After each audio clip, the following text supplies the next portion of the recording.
امید ہے آپ سب خیریت سے ہوں گے۔ اگر آپ نے ابھی تک ہمارا چینل سبسکرائب نہیں کیا تو اسے ابھی سبسکرائب کر لیں اور بیل آئیکن کو دبانا بالکل بھی مت بھولیں۔ شکریہ۔ نمبر 8، محبت داغ کی صورت۔ اپنے والد کی وفات کے بعد ایک نوجوان اور خوبصورت لڑکی شجرت اپنی ماں کے ساتھ اپنے چچا کے گھر شفٹ ہونے پر مجبور ہے۔ خاص طور پر ایک بہت بڑے نقصان سے صحت یاب ہونے کے بعد نئی جگہ پر آباد ہونا شجرت کے لیے ایک چیلنج بن جاتا ہے۔ تاہم وہ اپنی اعلیٰ تعلیم حاصل کرنے کے لیے اپنے والد کے خواب کو پورا کرنے کا انتخاب کرتی ہے۔ شجرت کے کزن آفاق کے قدامت پسند خیالات جلد ہی اس کے لیے ایک مسئلہ بن جاتے ہیں اور اس کے ارد گرد کی زندگی کو پابندیوں سے بھر دیتے ہیں۔ تاہم وہ اصولوں کی خلاف ورزی کرتی رہتی ہے۔ اس ڈرامے کو سائرہ رضا نے لکھا ہے، ذیشان احمد نے اسے ڈائریکٹ کیا ہے، سیون سکائی انٹرٹینمنٹ نے اس ڈرامے کو پروڈیوس کیا ہے۔ اس ڈرامے کو جیو انٹرٹینمنٹ پر نشر کیا گیا۔ نمبر 7، آتش۔ آتش ایک پاکستانی ٹیلی ویژن سیریل ہے جسے شگفتہ بھٹی نے لکھا ہے، اظہر علی نے اسے ڈائریکٹ کیا ہے، سیون سکائی انٹرٹینمنٹ نے اس ڈرامے کو پروڈیوس کیا ہے۔ اس ڈرامے کی مرکزی کاسٹ میں اظفر رحمان اور ہنا الطاف خان شامل ہیں۔ اس ڈرامے کی ٹوٹل 29 اقساط ہیں۔ اس ڈرامے کو ہم ٹی وی پر نشر کیا گیا۔ کہانی اسما نامی ایک یتیم لڑکی سے شروع ہوتی ہے جسے اس کی ماں ایک ملازمہ نے چھوڑ دیا تھا۔ آسما کو اس کے شرابی باپ کے ہاتھوں فروخت ہونے سے بچانے کے لیے ماں نے اسے چھوڑ دیا اور اپنے آجر سے آسما کو اٹھانے کے لیے کہتی ہے۔ آجر راضی ہو جاتی ہے اور آسما کو اٹھاتی ہے۔ آسما کو پڑھائی کے بجائے گھر کے تمام کام کرنے میں مزہ آتا ہے۔ اسے نوکرانی سمجھا جاتا ہے، حالانکہ آسما خود کو خاندان کا فرد سمجھتی ہے۔ نمبر 6، کچھ نہ کہو۔ ڈرامہ ایک بیوہ ماں کے گرد گھومتا ہے جس کے 2 بچے سجل اور اینا ہیں۔ اپنی بہن کی موت کے بعد اس نے اپنی بہنوں کے 2 بیٹے اور بیٹی عالیہ، فراز اور محسن کی پرورش بھی کی ہے۔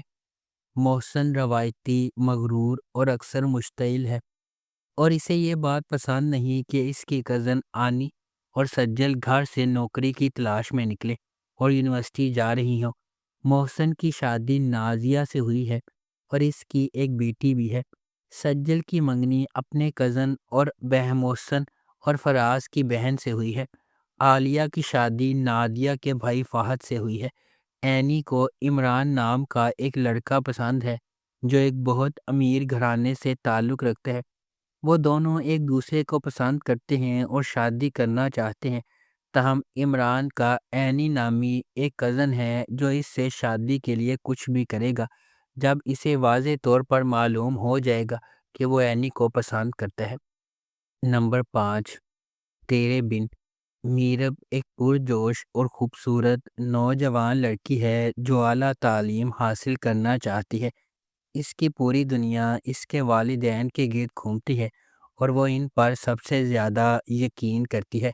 اس کی مضبوط اور پراعتماد شخصیت اسے اپنے آس پاس کی سماجی ناانصافیوں کے خلاف کھڑا کرتی ہے۔ اس کے برعکس مرتسم کا تعلق ایک طاقتور اور بااثر خاندان سے ہے۔ وہ اپنے خاندان کے اخلاق اور روایات کا احترام اور قدر کرتی ہے اور خاندان کو نیچا دکھانے سے انکار کرتی ہے۔ میرب کی زندگی ایک غیر متوقع موڑ لے لیتی ہے جب اسے اپنی اور مرتسم کی زندگی کے بارے میں اپنے خاندان کے فیصلے کے بارے میں پتہ چلتا ہے۔ مرتسم کے خلاف میرب کی نفرت ماضی کے ایک خاندانی راز کے طور پر بڑھتی جا رہی ہے۔ مختلف پس منظر اور ذہنیت سے آتے ہوئے مرتسم کو میرب کے اپنے تئیں متکبرانہ رویے کا احساس ہوتا ہے اور وہ اسے اپنے لیے ایک چیلنج سمجھنے لگتا ہے۔ نمبر 4، پھانس۔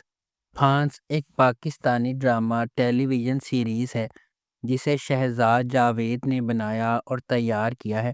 سمینہ اجاز نے اسے لکھا ہے اور سید احمد کامران نے اس ڈرامے کو ڈائریکٹ کیا ہے۔ اس ڈرامے کی مرکزی کاسٹ میں سمیع خان، زارا نور عباس اور شہزاد شیخ شامل ہیں۔ اپنے کریئر میں پہلی بار ایک اینٹی ہیرو کا کردار ادا کیا، یہ سیریز ایک جنسی زیادتی سے بچ جانے والی لڑکی کی جدوجہد کی پیروی کرتی ہے۔ اس ڈرامے کی ٹوٹل 30 اقساط ہیں۔ اس ڈرامے کو ہم ٹی وی پر نشر کیا گیا۔ نمبر 3، تھوڑا سا حق۔ سحر ایک خوبصورت اور سادہ لڑکی ہے جو اپنے والد کے ساتھ حیدرآباد میں رہتی ہے۔ وہ اپنے والد کی خراب صحت کی وجہ سے شادی کر رہی ہے۔ ضامن اور حریم دو کزن ہیں جو ایک ہی گھر میں رہتے ہیں اور ایک دوسرے سے بہت محبت کرتے ہیں۔ ان کی منگنی ہو چکی ہے۔ رابعہ کی بہن سے شادی کرنے سے انکار پر اجاز کو گھر سے نکال دیا گیا ہے، تاہم وقار اس سے رابطہ رکھتا ہے اور سحر کی خوشی پر جاتا ہے جہاں انہیں معلوم ہوتا ہے کہ دولہا بھاگ گیا ہے۔ اجاز کو دل کا دورہ پڑتا ہے اور پھر اپنے بھائی سے التجا کرتا ہے۔ وقار نے اسے کہا کہ فکر نہ کرو کیونکہ ضامن سحر سے شادی کر لے گا۔ ان کی شادی زبردستی کر دی جاتی ہے۔ منتیں سننے کے بعد اجاز فوت ہو جاتا ہے۔ وقار سحر کو اپنے گھر لے جاتا ہے جہاں رابعہ نے اس کے ساتھ برا سلوک کیا کیونکہ اس کے والد نے برسوں پہلے کیا تھا۔ ضامن اور سحر نے اپنے نکاح کو خفیہ رکھا اور جب حریم کو ان کی شادی کا علم ہوا تو کہانی ایک نیا موڑ لیتی ہے۔ آخر کار سحر پریگننٹ ہو جاتی ہے۔ نمبر 2، فطور۔ حمزہ اور دل نشین محبت میں دیوانے ہیں اور شادی کے بندھن میں بندھنے کے لیے بے چین ہیں۔ بدقسمتی سے تقدیر ایک غیر متوقع موڑ لیتی ہے جب حیدر، جو اپنی کھوئی ہوئی محبت محمل کے لیے اکیلے وجود کی تلاش کرتا ہے، ایک خاندانی شادی میں دل نشین کا سامنا کرتا ہے اور فوری طور پر اس سے متاثر ہو جاتا ہے۔ اسی دوران محمل، جس کی شادی ٹوٹ گئی ہے، حیدر کی زندگی میں دوبارہ داخل ہوتی ہے۔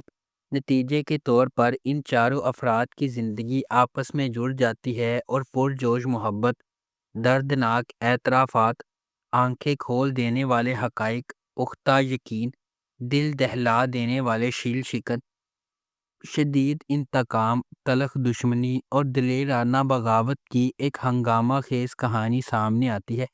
حیدر کے لیے آتا ہے جس کے نتیجے میں ان کی شادی ہو جاتی ہے اور حمزہ اس کے بعد اب بھی سنگل ہے، منشیات کا سامنا کرتا ہے، ان کا عادی ہو جاتا ہے، اس حقیقت پر اپنے درد کا علاج کرنے کی کوشش کرتا ہے کہ اس کی محبت دل نشین اس کی شادی کے بعد واپس نہیں آئے گی۔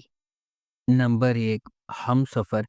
خیرت احسن کا تعلق حیدرآباد میں ایک نچلے متوسط طبقے سے ہے اور وہ اپنی بیوہ ماں میمونہ کے ساتھ ایک چھوٹے سے اپارٹمنٹ میں رہتا ہے۔ جیسا کہ یہ سیریز شروع ہوتی ہے، اس نے حال ہی میں اپنی بیچلر آف سائنس کی ڈگری مکمل کی ہے اور وہ ریاضی میں بہت مضبوط ہے کیونکہ اس کے والد ریاضی کے استاد تھے۔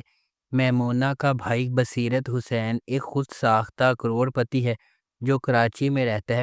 اس کی شادی فریدہ سے ہوئی ہے، ایک سماجی کارکن جو انسانی حقوق کی ایک NGO چلاتی ہے۔